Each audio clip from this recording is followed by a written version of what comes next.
Skylark, have you anything to say to me? Won't you tell me?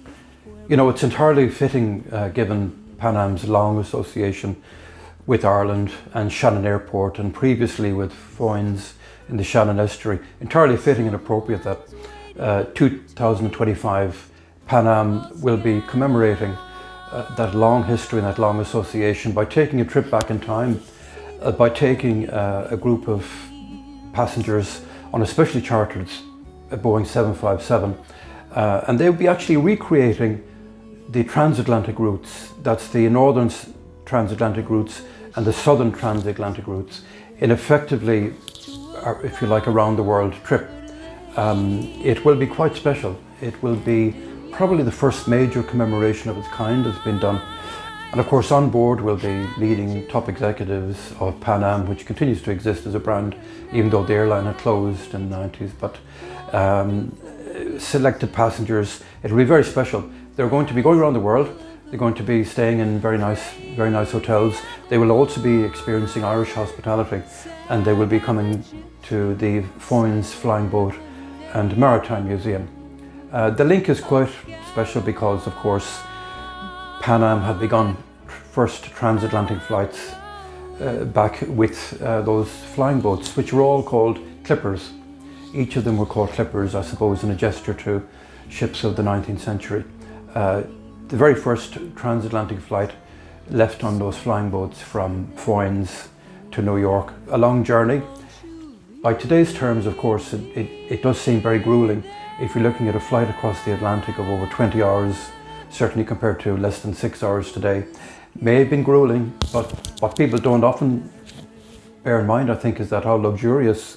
Remember, the flying boats had to provide the optimum in luxury, the very, very best in hospitality, in food, in meals, in sleeping accommodation. It had to be the best, of course, because remember, flying boats back in the 30s, they were competing with the ocean liners crossing the Atlantic. And of course, the great ocean liners like the Queen Mary were very luxurious and very sumptuous. So that service had to be provided for passengers who travelled on the flying boats.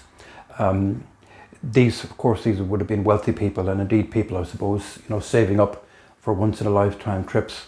But on board you had, for example, you had stewards who were highly trained by top hotels. Menus were handpicked. In fact, Pan Am menus were inspired and created by probably the most famous restaurant in Paris, which is called Maxime's.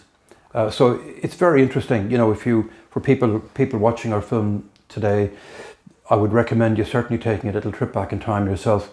Have a look at those menus, and you see the very highest of cuisines. In fact, it was so luxurious on board, such was the hospitality, hard to imagine it now. They actually even provided honeymoon suites for newlywed couples, which was situated towards the aft of the airplane.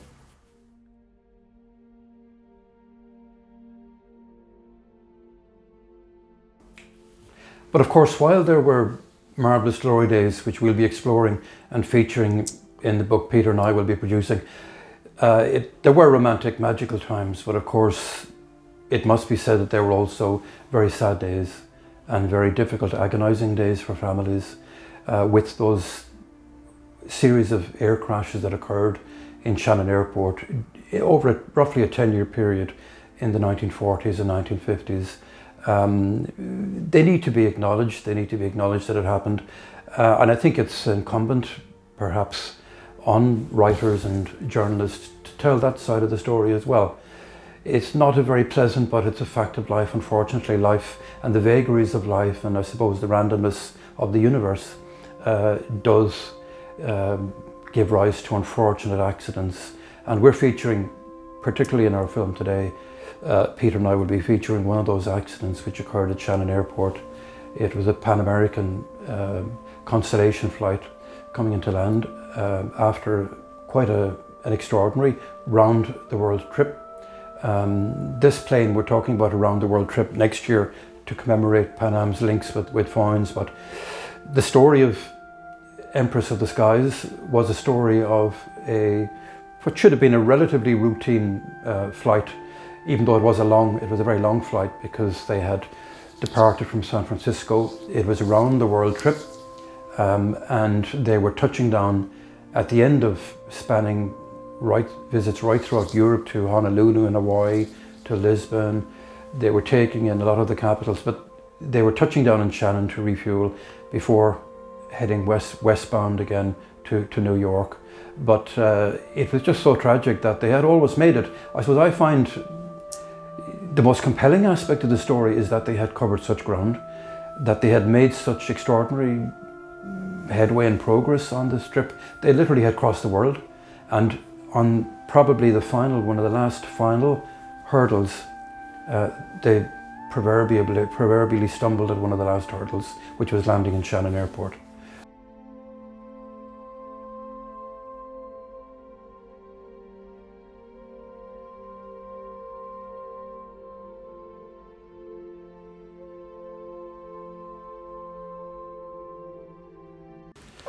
And can you tell us, Peter, about the profile of the passengers on board the Empress of the Skies? Of course, yeah. Well, Vincent, just as was the case with the other accidents that were covered in the book Falling Stars and the other documentaries that we brought out on the history of the crashes, really, when you go behind the scenes, you can only spend so long looking at the forensic aspect of the crashes, but really the real interest is the human interest and the tragedies that were played out in these series of terrible crashes between 46 and 61.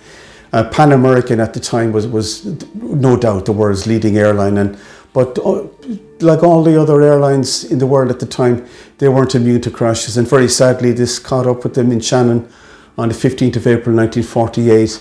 But just to take a quick, I suppose, whistle-stop tour through some of the names that come up, sadly they're all engraved on the grave in Drumcliff Cemetery, which we'll be seeing later on. This was the resting place of the deceased from that flight. Yeah, I think it's 29, Vincent. There was one survivor, as you've already mentioned, Mark Worst.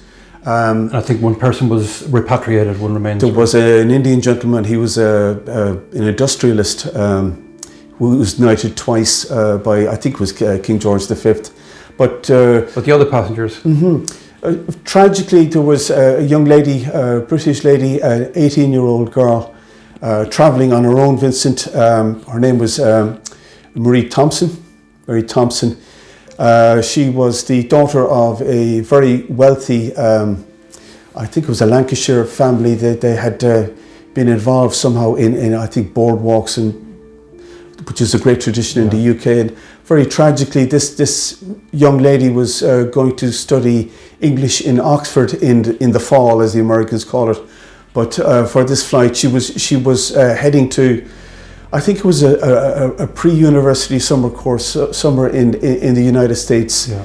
And she was traveling on her own when this happened. And thanks to the wonderful Tony Cassidy's research on the Flight 110 crash, there was a tragic account of the poor girl's father coming from Preston in Lancashire over to Shannon, believing that he could retrieve his daughter's body, and he had to be told, the man was totally inconsolate, that I can imagine, it just couldn't be. This was a mass grave. Yeah, mass grave. Because there was only 2 or 3 of the total that were identified. So really, really tragic for a young girl starting out her life to be just cut down like this. And can you tell us about the diplomatic family, the Hendersons? Yeah, well, without a doubt, the Hendersons were a diplomatic family, correct, Vincent? And George Henderson was actually born in Mexico. And his family had, I think, at one point moved to Cuba. So they'd been around, a very kind of nomadic family. He went into the diplomatic corps and was a consular representative in Rome, I think. And the child who died in the crash was, in fact, their only son. Their only son? Yeah, I think his name was Bruce Jr. The lad was only, I think, 18 months, not much older than that, was born in Rome. But he, like all diplomats, he was assigned missions by the US Foreign Service, and he found himself, I think, in Damascus in Syria, and he was being transferred to Dhahran in Saudi Arabia. Now, he was with his wife Agnes at the time, and tragically, the background here is it was their first trip home to the United States in several years, and they were making this trip, and it all ended. The husband, wife and son. Yeah, it's heartbreaking. Nobody wants to go into the graphics of this, but the mother and son, it was evident from the bodies taken out of the wreck who they were straight away. A terrible thing. You know? Yeah, and of course, even there were stories to be told amongst the crew as well.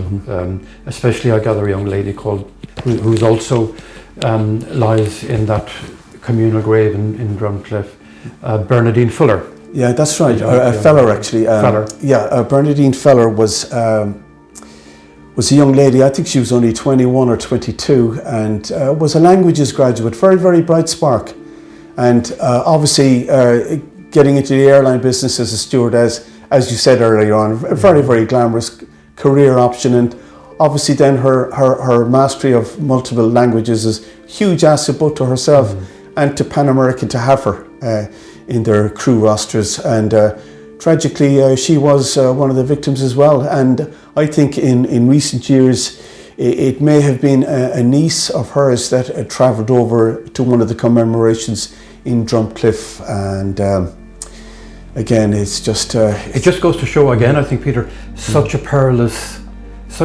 occupation at that time for young ladies as flight attendants, or stewardesses as they would have been known at that time.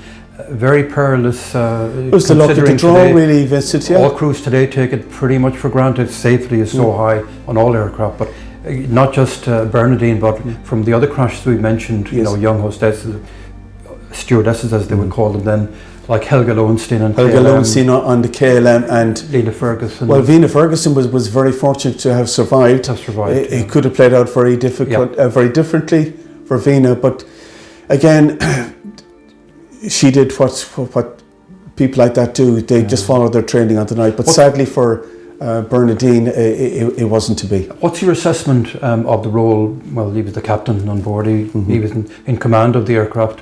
Frank Jekyll, what's your assessment? Well, as you said earlier on, Vincent, it was my privilege, and it was, I think, your privilege as well. Of course. This April, just past, to have met Lisa and Trudelise, who had come over, I think, on the foot of the small ways we were making with this story, to visit here and to see the graveyard. But the picture that emerged from the two ladies was a fantastic father, fantastic grandfather. And a very accomplished aviator. Supremely accomplished aviator. Now, he wasn't a military aviator in the war years. He was a man, he was a company man, in effect. He went all of the way through with Pan American, and I think he'd spent a considerable stint of time. I think another memory that will always linger with me, and I think you as well, as well as that quite emotional moment when we reunited, both ladies, Trudelise and Lisa, when we reunited them with that silver coffee pot. I think also a little emotional moment that will always stay with me is speaking to Trudelise. And I asked her, did she pray? Did she recite some prayers at the communal grave in Drumcliff? Did she? She didn't say any prayers, she told me. What she did was she spoke to her dad, and she had private words with her dad, which I thought was very moving and very touching. And just for the viewers of this film, in the description down below, in the description box, we'll include links to that wonderful meeting with the two ladies. So when you see it, just click in the description box. And sadly, Trudelise has departed. Very sadly, I got and our prayers are with the family. And yeah, I'll never forget. I think it was July, getting an email from Lisa to say that her poor mum had passed, and she was so full of life, and what a wonderful collection of memories about her dad. And the huge bonus, which I'm sure Lisa doesn't mind us doing it here, these wonderful collection of photographs of an extraordinary quality of her grandfather that we're happy to put up here. And of course, all told, a wonderful guy. We take this occasion as well, of course, to convey our condolences. Absolutely. To Lisa. Absolutely. And we're hoping to see Lisa next year in time again, for the another honour. What will be the Pan Am celebrations, and we would like to see her in the heart of all of that. Flann, can you tell us how your personal association began here with the gravesite? Yeah, we used to put a few flowers there around the Christmas time or the anniversary, just one little few flowers at the headstone there, but one of the years we noticed there was a photograph left of the stewardess on the headstone here. And this is Bernadine Fellert, who was the stewardess on the flight. So we said, no, this was a relative. We often where was the photograph left? Just there at the bottom of the headstone, the right hand side, just under her name. Yeah. So what we did was we took the photograph home, laminated, and kept changing its corners. The weather was getting beaten. But then we actually put it on a case and we put it onto the headstone. And so after that, in every anniversary, Easter and Christmas, we put some flowers here. And we eventually sourced some money and we put down the flower bed here as an extra and put extra flowers. I mean, you've done a great job as a tribute to you, really. You've done a marvellous job. In memory of these unfortunate Of course, souls. well, as Bella said, my wife Bella said, she'd hate to think we have a relative thousands of miles away that people would just walk by and not even look at it. Yeah, no, it's a tribute to what you've done. Yeah. But can I ask you, with the flight attendant Bernadine, did you actually meet any of her relatives? I did. Her niece, same name, really? Bernadine Fellert McGuire. The same name? She's been over for twice, yeah, very same name. That's extraordinary, isn't it? Extraordinary, right, yeah. Same name, yeah. And you've met her? I have, yes. And what has she told you about her? It would be her grand-aunt, or what's the relation there? Just an aunt. It was just an aunt. Just an aunt, what did she tell you about her aunt? She hadn't that much information, really. You know, just an awful lot of them didn't know actually where the relatives, where the victims were buried. And where had she travelled from to come here? Oh God, I can't think of the name of the place in the States now. In the US, but she travelled from the States to come here. And you'll see here, Jacob Farhat. Yes. His grandson, Jeffrey Gannon, has been here, and his photograph, Jacob's photograph, is one of the two here on the plaque as well. Yeah. So they've been over. And of course, it was a great honour for you and for us as well to meet Captain Jacob's daughter and granddaughter. Yeah, through Lisa and Issa. Who have been here in recent times. That's right. Just here this summer now, we had them up here and all, and I took him down around Shannon just for a spin, and I showed him the runway. I said the runway is going the opposite way now to the way it was back then. When they were landing. So we had a good time with him, you know. And I think speaking to Denise, she found it quite emotional. Obviously very sad. Yes. But she found it quite emotional to stand here at the gravesite as well. And in fact, she was telling us that she didn't quite pray, but what she certainly did was talk, as we're talking now. Just as we're talking now. What we did was we left them there, myself and Bella. We went up to our grave. We gave them the 15 or 20 minutes there alone themselves for their own thoughts. What did you see them doing? Just kind of in private contemplation. Yes. In private lost them. We just left them that bit of time. And I had asked, funny enough, I had asked Trudelis, rest her soul. Yes. I had actually asked Trudelis, what did you do at the graveside? Did you pray? She said she just talked. Just talked to her dad. So we were just watching from a distance. We wanted to give him that bit of privacy, you know. So nice that you did. You know, and I'll tell you now, when we had the 70th anniversary, when we had the 60th, there was no relatives here. They wouldn't have even known what was going on because we had no contact with relatives at that stage. Yeah. So that's 60. That's 2008. But between 2008 and the next 10-year anniversary, they came across the reports in the Clare Champion, so they knew there was somebody doing something here at the grave. Yeah. So Tony Cassidy, on behalf of Clare Road Society, researched the history of the crash, brought out a little booklet with the Be Limited edition, you know. And I got a phone call from Tony, and I was actually in the UK, and Jeffrey Gannon had come over to meet us, but we just happened to be in the UK at the time for the week's holidays. Yeah. So he came back for the 70th, and he spoke very well here now. Actually, that clip is on YouTube. Of that service, and he, you know, it was very emotional for all of them because it was like them being at a funeral. It was the same as if, you know what I mean. That's true. Of course, they didn't have a funeral. They didn't, you see. There wasn't a funeral there. No, there wasn't. They were never able to say goodbye. But they can say goodbye here, and yes, they as indeed Trudelis did. Yes, and we had a few flags here, and we got them to lay a few reeds or whatever. We got them all involved. You know, there might be 2 or 3 separate factions or factory connected to one relative, maybe. You know, definitely. Jacob Farhat had 2 or 3 family connections. Bernadine Feller's aunt was here, you know. And I gather you've done a splendid job. You've actually replaced the monument. Can we walk up towards Sure. it? Will we walk up towards it? Yeah.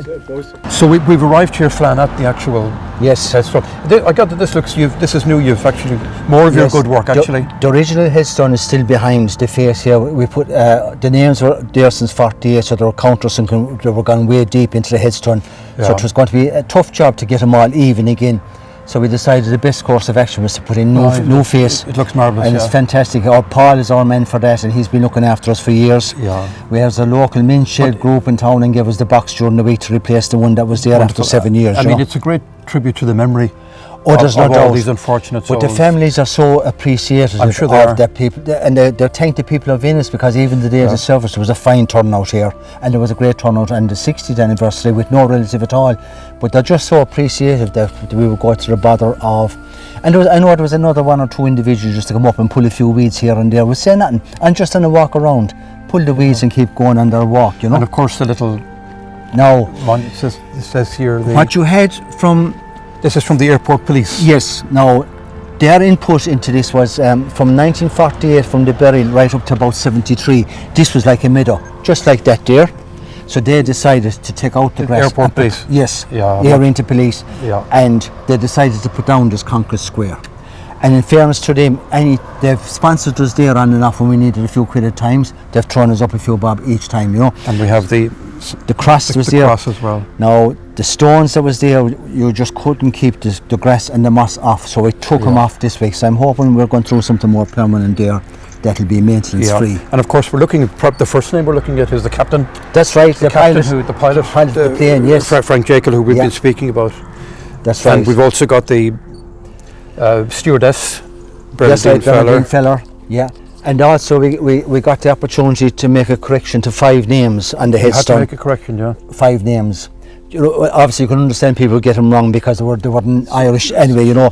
So with Tony Cassidy's research, he came across the proper spelling, and we made sure to get him done on this time around. Because they're all Vallier is now, he was down as Vallier, you know, originally V-A-L-I-A, but it should have been V. So we got those corrected now, you know.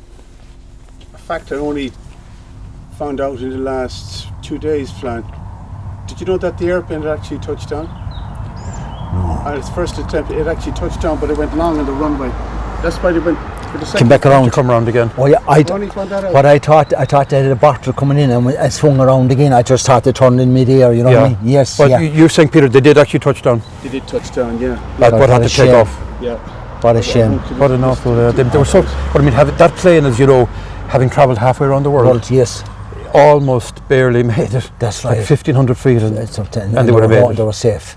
It's incredible to think about. So So close. sad. So sad, and and of course they were so far away from their Just one of those families, things, you know, it's just extraordinary. Boys, And of course, as well as the round the world trip by Pan Am to relive the glory days, I'll actually be reliving the glory days myself with my good friend and colleague Peter McGarry, and we'll be producing a book in 2025, coinciding with the arrival of the Pan Am flight, and it will be really a trip back in time as well, telling the story of the golden age of aviation, right through from probably post-war 40s right up to the 60s, taking in all the major airlines, particularly Pan Am, of course, who had such a strong association with Shannon and with Ireland, and all the major airlines as well. But not just that, but you know, the style and the glamour on board. Remember, this was a time, hard to imagine it again today, but this is a time, remember, when people dressed to fly. You know, you wore your best suits, ladies wore their finest outfits and costumes and cocktail dresses. It was a great sense of occasion to fly. It was very special. Not only that, but in fact, again, when you compare it to today's perhaps cut price budget airlines, hard to imagine the kind of first class facilities you had on those aircraft, which were piano bars. You had a cocktail bar, especially on Pan Am 747s. They always had a cocktail bar upstairs from that spiral staircase people might remember, where you had a lot of socialising. Such a contrast to today's world, really, where on board practically every flight, not just the budget airlines, but I think on all flights, it's self-isolationist. People isolate themselves. Modern technology, modern gadgetry means that people do isolate themselves. That level of social interaction, it doesn't exist anymore. It's history, it's gone, and what a shame. What a shame when you consider back pre-internet, pre-digital age, on board the great flights on board the Boeing 747s, you had that great level of fun, a sense of fun, little sense of mischief, I suppose. You had sing-alongs by the piano. It was a wonderful, great experience. What a shame we've missed out on all that. So our book really will be taking our readers right back in time through the great golden age, telling the story of the very origins and the very roots of Ireland's connection with the outside world. And in fact, airlines like Pan Am, particularly at a very dark time in Irish history, I suppose, just on the dawn of the 50s, when Ireland really hadn't yet quite taken its place in the modern world. We, you know, for example, we had yet to join the United Nations and the European Union. We really hadn't taken our rightful place in the world. But I think the airlines like Pan Am certainly did bridge that gap, and that they opened up, for the first time, they opened up the world to Ireland, which I think is well worth saluting and well worth acknowledging. And we will certainly be acknowledging that in our book.